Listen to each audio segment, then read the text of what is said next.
الله الرحمن الرحيم. casharkii hore aan sameynay waxaynu ku joojinay qaabka facebooka loo sameeyo. haddaba waxaynu ku xigsiin doonaa insha allah qaabka messengerka loo galo. waad arkaysaa malaynaya waad la socotaan bal aynu tusaale yaro fiican si aynu ugu noqono.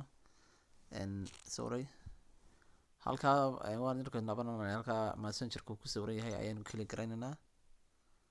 waynu gudagali doonaa continue wayna la odhan doonaa insha allah. balse waa inuu marka hore messengerku kusoo deganaadaa. messengerku waa inuu kusoo deganaadaa.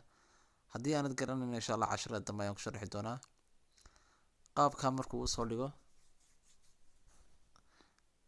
laba mid isku weydiiyeen automatic u galo. hadda si fiican u dhegeysta khiyaarteeda qaaliga ah. waxaan leenahay continue baasul waxba inama weydiin si automatic u qaatay.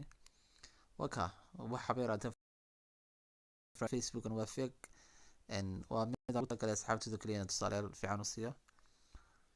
halkan waa home-kii, halkan waxa weeye asxaabtaada wixii aad kooleynayso, halkan waa kamaradii, halkan hoosena waa activity-gii.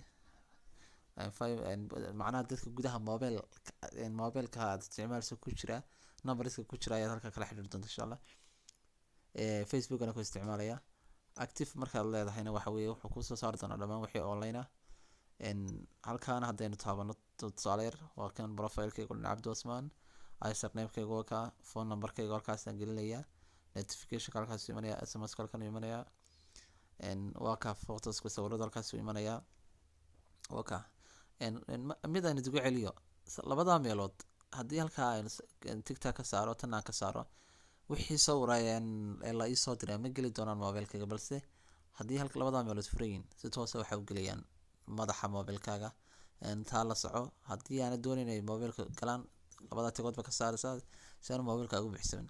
laakiin haddaad u baahanta wixii sawir lagu soo diray galaan mobilkaaga halkaasaa tigta insha allah ka soo doontaa. taas waa taa mobilkaaga kulley adiga ayaa iga yaqaan kulley mobil kastaba qaabka ugu soo baxay, laakiin Facebook majority-giisa qaabkan uu soo baxaa. wassalaamu calaykum waraxmatullahi wabarakaatu. asxaabtada qaaliga aad baan idin salaamaya. cashir ku xiga insha allah mid xiiso badan buu noqon doonaa. والسلام عليكم ورحمة الله وبركاته.